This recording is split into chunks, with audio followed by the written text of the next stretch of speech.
Ladies and gentlemen, welcome back to Not Your Day Job. I have another amazing guest today, musician and director, PFK Tru. PFK Tru, welcome to the show. What's up with you, brother? I appreciate you for the opportunity. Definitely ready to talk about everything, you know? I appreciate it, man. I see on your profile it says 910 made, right? Yes, sir. So what part of North Carolina are you from? Lumberton, North Carolina. Okay, I don't hear a lot of people from Lumberton. Could you talk about, I guess, like growing up in Lumberton and the culture around there? Growing up in Lumberton, definitely like a small town. So, like small resources, like nowhere compared to Raleigh or Durham, So like growing up in Lumberton, like, small town, I got a small circle. Everybody knows everybody in Lumberton. And it's just like, when I moved to Raleigh, I'm like, man, I should have been moved here, you know? But back home, it's like, a lot of us have a lot of artists, a lot of creatives down there, but it's just like a small town. And you know how a small town is. Everybody doesn't really support each other, trying to get everybody past that. But like, I feel like, if we all stuck together, we can all make it, Yeah. I grew up in a very small town in North Carolina as well. Most people don't know what the town is. It's Carthage. I've heard Lumberton before I've heard Carthage. But anyway, I got you. But yeah, I think it's always that mindset that, when you're trying to make something of yourself, there is a kind of crabs in the barrel mentality. It's like no one, wants somebody to be better than them, but also a personal thing of trying to go to a place where you can really like put out your talent. So Yes. Why did you choose to come to the Triangle to really showcase, your music and all your art? Really, like one day I was just like, I wanted to move away and like start over and like, see where it would take me. And honestly, like I heard a lot about Raleigh before, but like this year alone is like my first year actually like going out and trying stuff like musically, like going to open mics, going to music events, networking. Cause back in the day, a lot of people told me about networking. I didn't really care about it too much, but this year I learned a lot about networking, and it puts you like in better opportunities. It opens up more doors for you. You know what I mean? So you had to be open to networking. So I feel like Raleigh is the best place to do that. Okay. And I said PFK Tru when I introduced you, but on your profile it has Be True. Yeah. And could you break down, number one, how did you choose the name PFK Tru? And also, do people get confused often between the Be True and the PFK Tru? Really the story behind that, like my first ever rap name was Be True. But of course, like, when I started getting on like all platforms, somebody had stole my name. So like one of my other homies, his name is PFK Smooth. You know what I mean? So like, that's one of my close friends. So I just decided to change my artist name to PFK Tru. But in reality, people still call me Be True. Gotcha. So that True always sticks, but it's just like, the stage name and then, the social name. You never know. I mean, the way I'm hearing the music and it sounds great, I mean, you might just take that name back. People might just say, wait a minute, that's the real Be True. I don't even, you know what I'm saying? So, but yeah, I heard you in one of your recent ciphers. I think it was like the mobile cipher. Yeah, the mobile truck cipher. Yeah. And you mentioned on the intro, you said, I ain't new to this, I'm true to this, Yes, right? sir. So how long have you been creating and performing music? I'll say 10 plus years now. Definitely. But taking it serious, I would say like, I would say this year I'll take it serious. Beforehand, like I would say I was playing around with it, put a single out there every now and then. But this year, like I really been like focusing on my craft. Yeah. So I've been taking my time on it and stuff like that, holding more songs and just like working on promotions and everything. Cause beforehand I was just putting out a song, expecting social media, get along with it. But now I actually go out and tell people to go listen to it. I learned it's more to just social media. And what was that transition like? Because I do feel that many times things that people really want to do in their life, it starts out, it's fun, right? It's Yeah. just something that you enjoy. It's a way to express yourself. But, at some point in time, if you really want to make this the thing, you kind of have to take it seriously and maybe treat it a little bit more like a business. So has that transition from taking it, from just kind of playing around, just having fun, to taking it serious, has that been like a hard transition? Or, I wouldn't say it's been a hard transition, but like It's been a good transition, honestly. Cause I see me taking it serious. Like people actually like see that I be working. Like I actually be working during the day, but outside of work, like I be working. You know what I mean? I try to do anything I can to like every week. It's something I'll think about the next move every time. Yeah. Were there any notable like family members or friends that really saw your musical talent and said, "Hey, I want to support you. You need to do this. You need to make this happen"? But yes, a lot of my support system, a lot of my friends, they always push me to be where I'm at today. Honestly, like a lot of them, like they seen the potential in me singing, like family members and friends. I was using autotune before, but now like, I can actually sing, and like they're happy for me. I think that's a crazy thing because most of the time I hear people say it was hard to get people to believe in them. Maybe there was like one or two, but it sounds like you have a really good support system. So I I think definitely that's do. amazing. And through that music, right? You talk about singing, which I'm going to ask a question about the R&B I got you. part. But before I get there, I hear in your music you're not afraid to dive into different genres, and you can hear that throughout the music.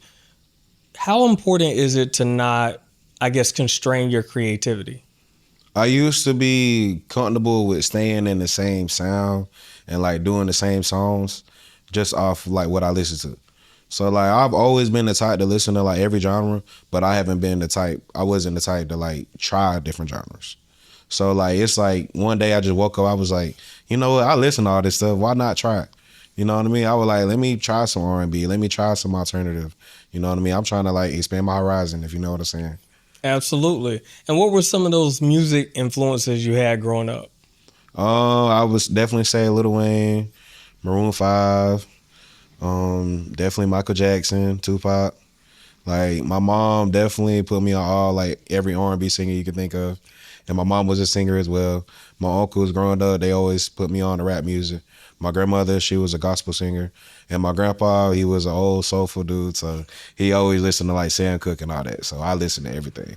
I'm inspired by a lot of people. See, that's amazing. So you really had a good base of music in the house because I feel like I don't know, music maybe for our generation of people having kids now, they're like, what do your kids listen to? And I'm like, again, I'm not hating on any other Yeah. artists, but sometimes it's like, I guess the feeling you got through music from like Sam Cooke or like a James Brown or Aretha Franklin. But, it seems like you had a very diverse, set of music in your house. Definitely in the same house. Yeah, I was living in the same house with everybody. So, yeah, just that alone. Like my music before, it wasn't like family friendly. Like I couldn't play all my songs to my grandma, my grandpa. You know Yeah. what I mean. But now, like I could actually like play a song for my grandma, and she was happy about it. Like no curse words. It takes a lot to do that. Yeah. So that's definitely been a struggle at first, but now I'm more comfortable in doing songs like that.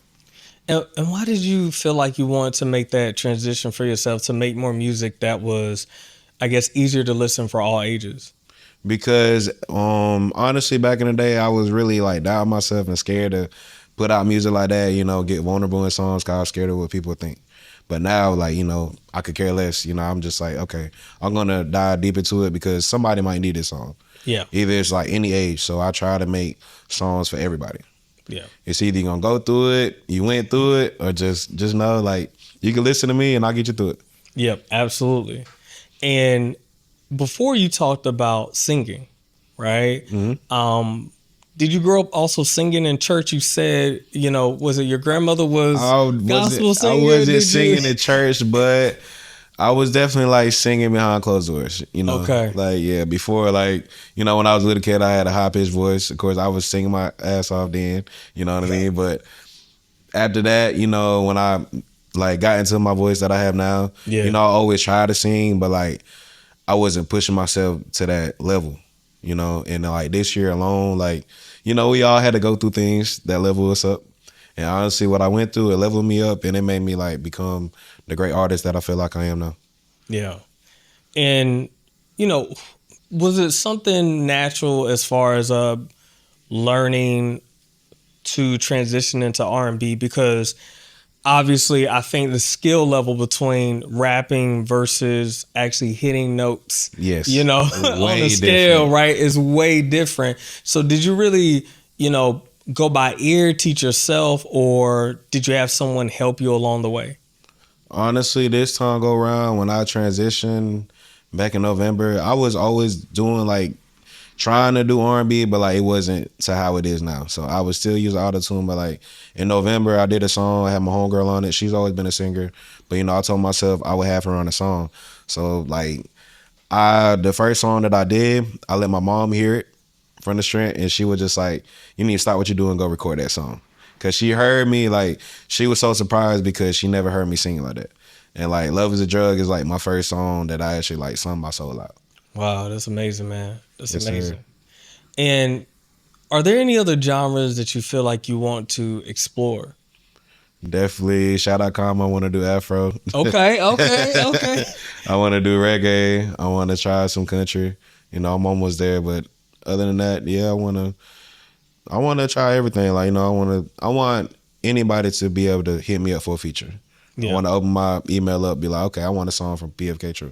yeah, And like I hear the song, I'm like, okay, wow, you actually thought about me.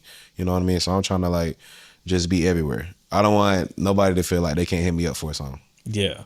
And I think it's okay for someone who starts rapping to, I guess, want to give that capability of somebody who is a natural singer from the start to, you know, lend their voice to their track. But I love that you're saying, okay, I'm not afraid to try something new. Right. And it makes me think of J. Cole, right? Because on his latest album, he's singing on it. He's got Yeah, plenty he of is. songs where and I said, hey, I've never heard you sing like that, Man. right? And it sounds good. So I think maybe, you know, you're the inspiration maybe for some other rapper who says, I don't know if I could really try that or do that. And they say, well, hold on, wait a minute. I mean, PFK said, you know.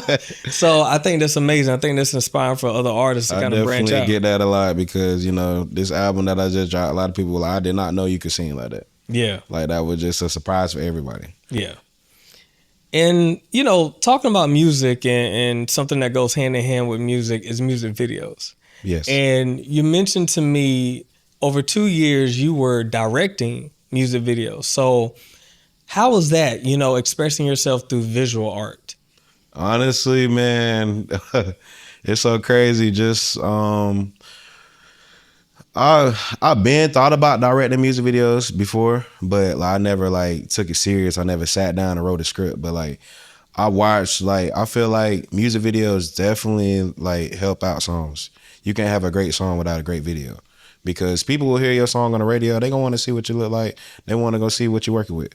So in my opinion, like all like my best songs, I try to do a visual for it and I try to bring it to life. And is it mostly directing for yourself or were you spending the 2 years kind of focused on those skills for other people?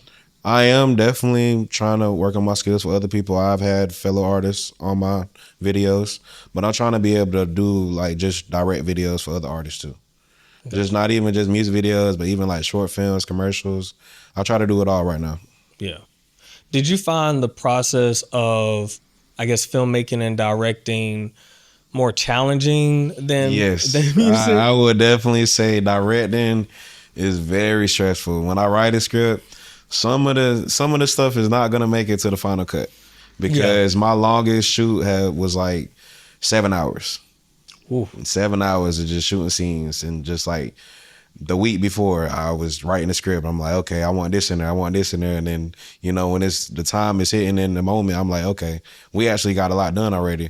But it's like I always try to think about what everybody else gonna think when they see it. They're like, you know what, he done shot another movie. So I push myself every time I watch my last video, and I be like, I gotta beat this. I gotta top this one. That's the mindset of just videos and my music.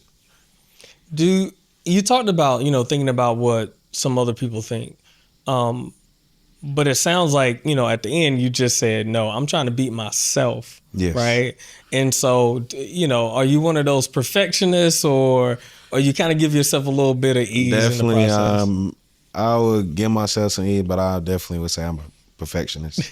Gotcha. Yes. Because you're like looking back at that music video and you're like, man, I could have framed that up better. Man, Like this, yes. you know, because once you get it back in the lab and you start editing, you're just like, I can't go back. Like I've left But the my thing location. is, I don't even edit. I just direct, and whatever videographer that I go to, he does it all. But like, I'll have the final cut. Like I'll have the original script, course. and then I'll do a final director's cut.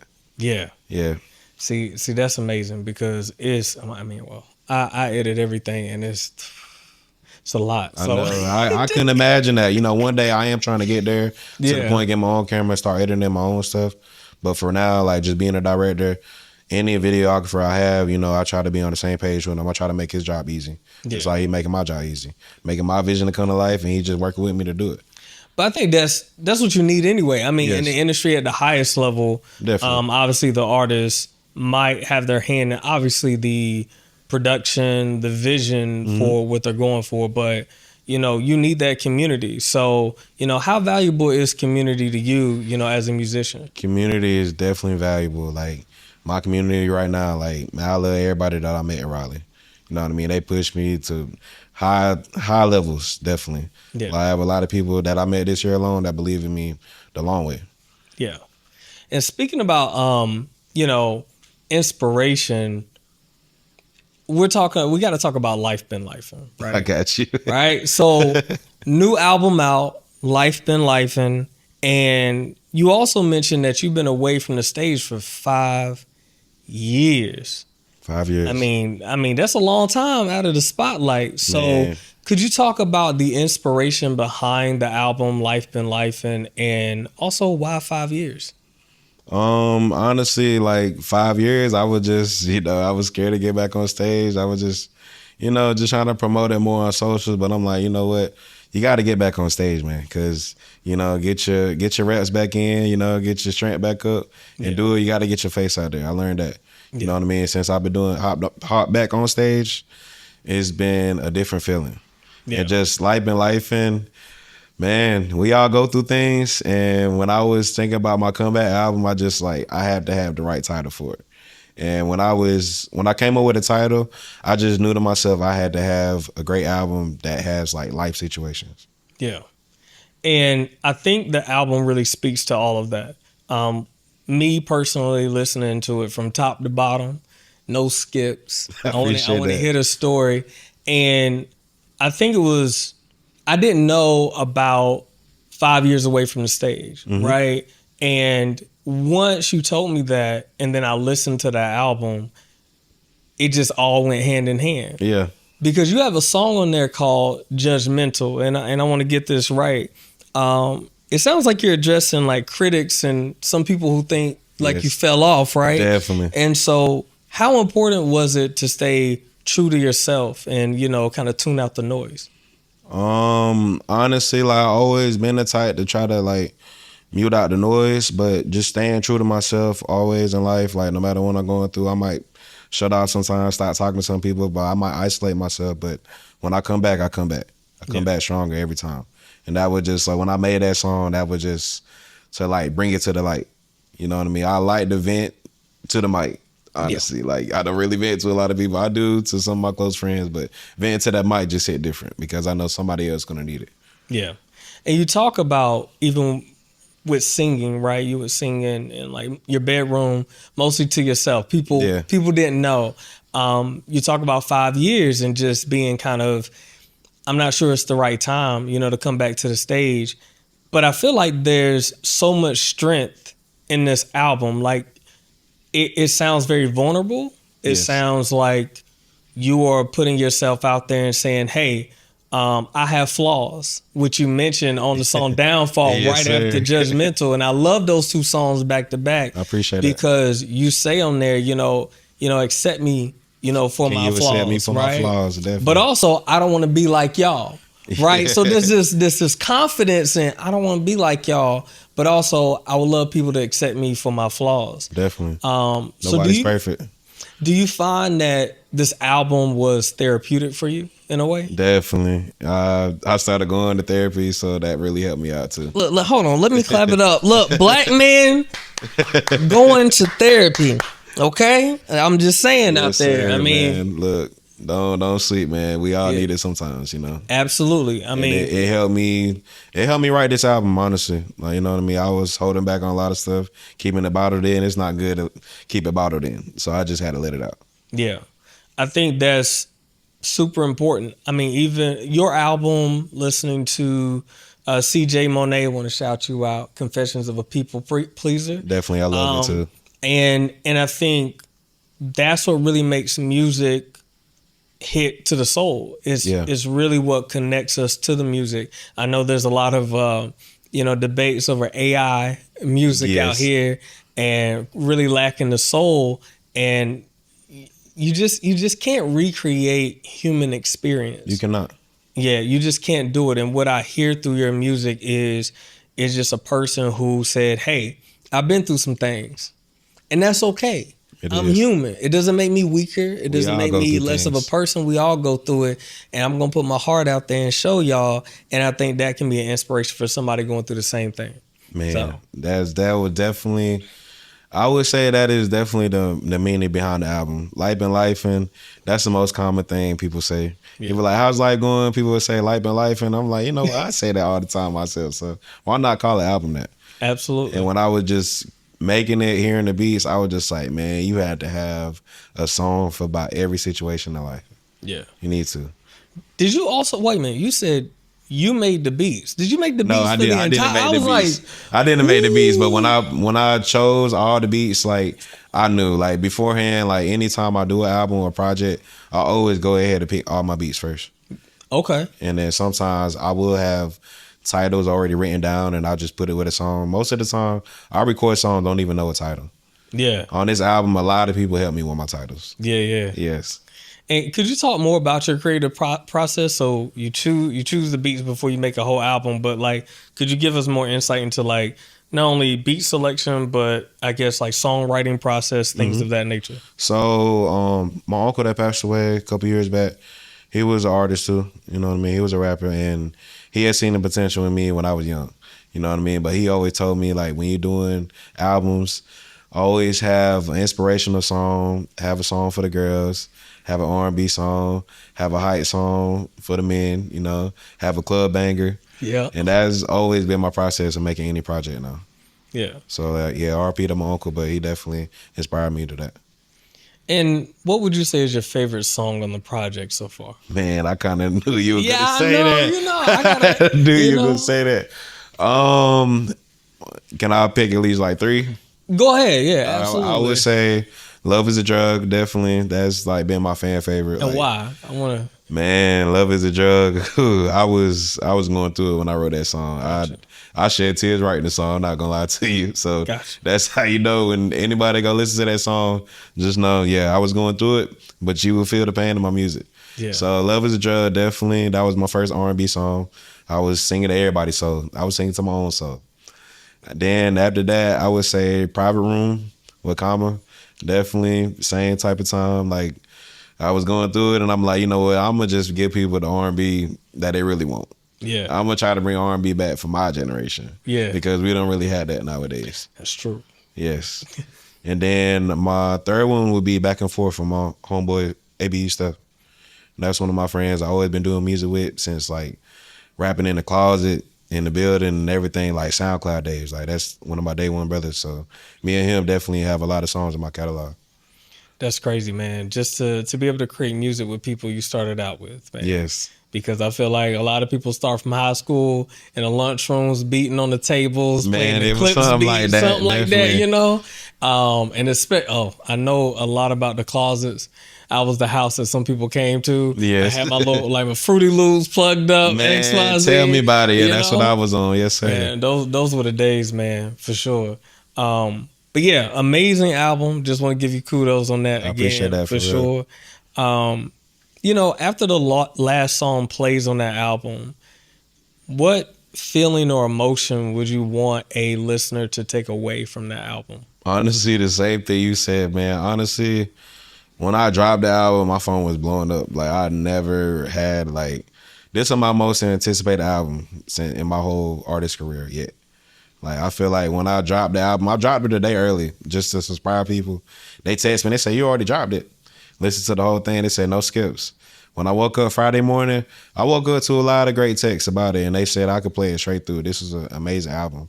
So that alone, just when I was stressing the day before, just when I was submitting it, I was like, okay.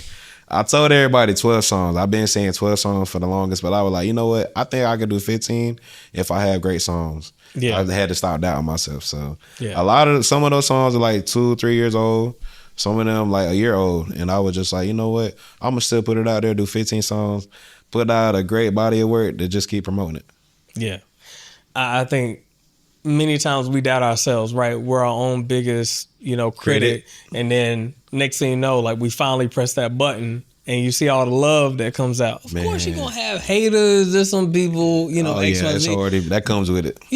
But I think you really see that you're not trying to impress everybody. You just want to put out the music for you and for the people that actually care about you. And I think that's all that matters. And as the music industry is changing, I don't know if you have any opinions on it, but it seems like many artists I talk to are really focused on that group of people that really care about them and trying to get direct to consumer.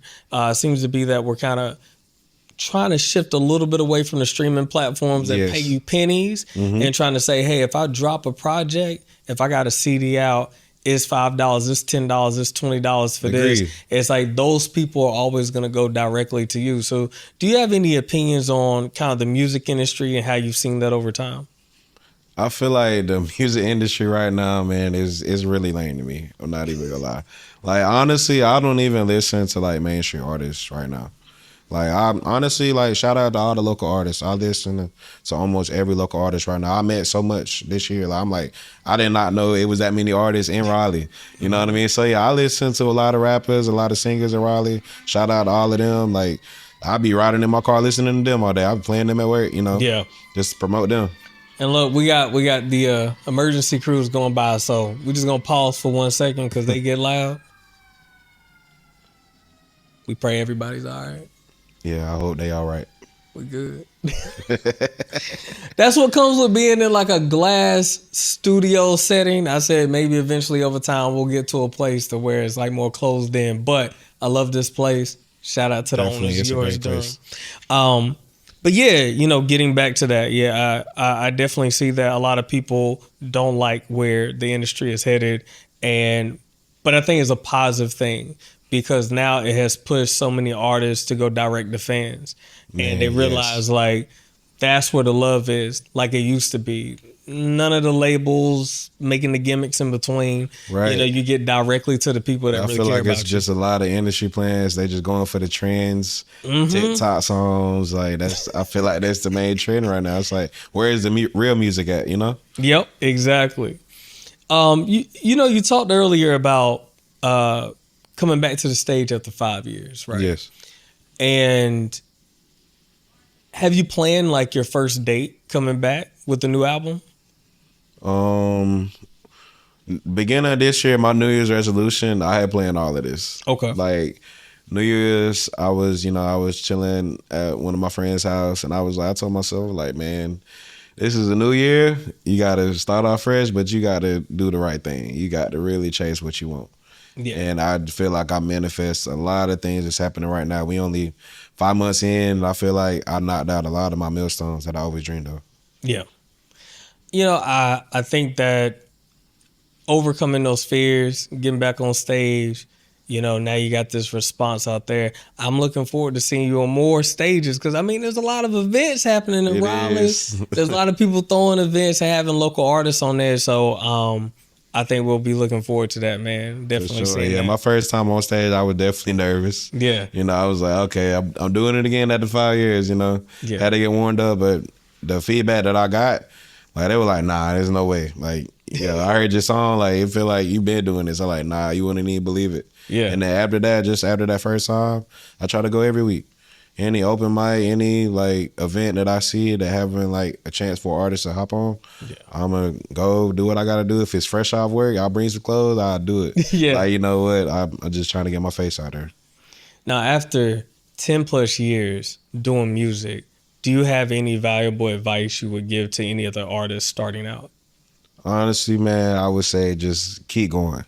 Like, don't care about what anybody else say. If you feel like you're gonna be the greatest, keep doing it. You know what I mean? Keep writing what you're going through. Write it down.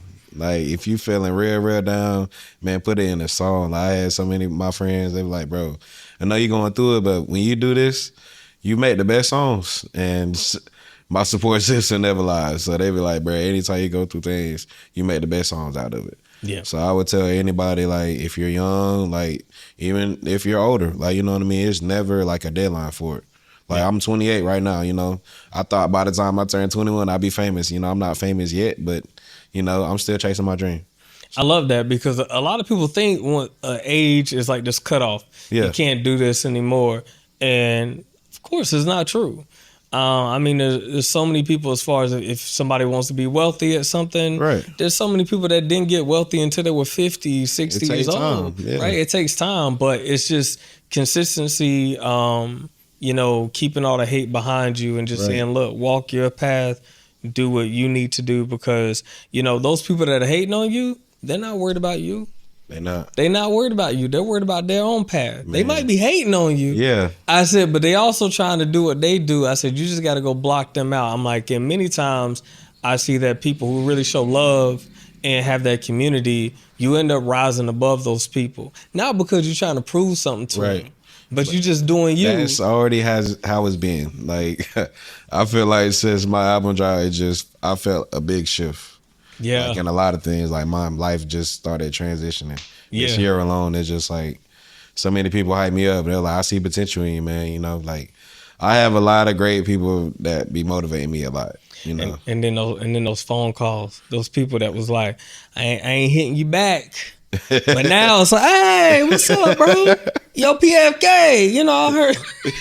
You know And it's how like, it go. bro, you know what I'm saying? It's like 3 years ago, you know, but it be like that. You know, sometimes people don't realize how much talent you have until you just show them. Right, because I always been a humble dude, you know. Yeah. Like, I'm partially humble right now, you know. I've been Yeah. I've been on the scene more now, so that's kind of out the window now. So, you know, Yeah. I think it's time to, like, you know, pop it, you know. Yeah, I want anybody who knows that they're good at what they do to, you know what I'm saying, to put themselves out there. Don't be afraid of it. You know, talk your ish. You know what I'm saying? Yes. Because, you know, I tell my girl that all the time. Like, she graduated, she got a doctorate in genetics. I'm just like, you wake up and you think you regular. I said, you are not a regular person. Man, It's only a small bit of people that's what I who gotta did stop that, right? thinking, you know? You know what I'm saying? And I'm like, not many people. I've seen many people create really good music, but could never make a full project like this. I Yes. said, so, you know, definitely, you know, all that confidence that I hear coming out from the album. Yes, sir. You know what I'm saying? I love to hear that it's coming out in person, you know, so that's Definitely. great. You know, talking about 10 years, you know, your career as a musician, also spending time being a director. If you look 10 plus years from now, what impact do you want your art to have on the world? That's a great question. I want to impact everybody in a positive way. Like, I want, like, anybody to be able to look up to me. Like, I don't want to be a bad role model for anybody. Like, you know what I mean? In my music and as in a person. Like, you know, I want to be able to do stuff back home from where I'm from. Like, I want people to actually, like, look at my music and be like, you know what? He can guide me somewhere. Like, you know, I can listen to his music. It'll uplift me. It'll bring my spirits up high. I'm feeling down. If I feel like I need to go to therapy, I might go listen to his album, but I need to go to therapy too because he said that. You know, I want to be a motivational person, not just when I do make it famous, I don't want to be that cocky guy. I want to be like an inspirational person. I'll still like talk to people if they want to talk to me. Like, I'll stop, like, if I'm walking out and about in public, you know what I mean? If they want to ask me for advice right quick, I would sit there and be a real dude and just, like, give them advice that they need. Yeah. I love that answer, man. It's all about giving back. Yes. Right. So, you know, that's a very selfless answer. It's like, you know, I'm creating something. Of course, you know, you want to be famous, you want to be well known for what you do, but you're doing it in a way that you will also want to give back to other people. And I Right. think that's a beautiful thing. I want anybody to be able to walk up to me and be like, man, how did you get here? You know, I want to tell them the full story. Like, you know what? Never stop what you're doing. Yeah. Like, they telling you to quit. Like, when I was in high school, man, I remember it like it was yesterday. I started off as a SoundCloud rapper. my 11th grade year, I got clowned for like almost 2 weeks. I have some of my friends telling me to stop. Like, it's not for everybody. Stop. Yeah. And to look at me now, like, man, it's big growth. Definitely. I've grown a lot since then. Hey, well, ain't nothing stopping you now. Yes, The sir. album's out. Please, everybody go see it. But that'll conclude the show. I appreciate you coming through. I appreciate and, you, man. We're going to check in a couple years from now. We're going to see how that becoming famous turns out. So we Yes, can have sir. an interview number 2. You know it. Life been lifing on all platforms. Go get that. I appreciate y'all. Absolutely. I appreciate y'all for stopping in. See you next time.